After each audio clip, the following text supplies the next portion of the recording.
There's a mirror you avoid, not because you don't know what's in it, but because you do. You walk past it every day, in conversations, in choices, in the quiet moments when no one is watching. And every time you feel that small pull in your chest, that tiny sting of recognition, that whisper that says, "Look." But you don't. You keep moving. You distract yourself. You pretend you didn't hear it. Because deep down, you already know what that mirror holds. Not the version of you that you show the world, not the curated one, not the polite one, not the one who knows how to smile on command. The mirror you avoid shows the version of you that's harder to love. The one who's angry, the one who's tired, the one who's jealous, insecure, resentful, hungry for something you don't even have the words for. The one who remembers every wound you tried to outgrow. And facing that version of yourself feels like betrayal, because you've spent years building a character, a persona, a story that makes sense, a story that keeps you safe, a story that keeps you likable, a story that keeps you predictable. But the truth is this: you can't heal a version of yourself you refuse to acknowledge. You can't grow if you're still pretending you're already whole. You can't evolve if you're still performing a self that no longer fits. So the mirror waits, patient, unmoving, unimpressed by your excuses. It doesn't care how busy you are. It doesn't care how much progress you claim you've made. It doesn't care about the image you've built for other people. It only cares about one thing. Are you willing to see yourself clearly?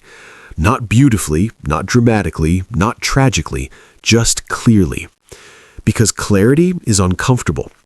Clarity strips away the stories you hide behind. Clarity exposes the patterns you keep repeating. Clarity forces you to admit that some of your suffering is self-inflicted. Clarity asks you to stop blaming the world for wounds you keep reopening. And that's why most people never look. They'd rather stay blind than be honest. They'd rather stay wounded than be responsible. They'd rather stay small than be seen. But you're here, listening, which means some part of you is ready. Some part of you is tired of running. Some part of you is done pretending.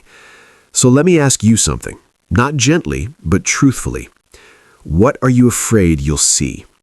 The anger you swallowed? The dreams you abandoned? The relationships you outgrew but kept anyway?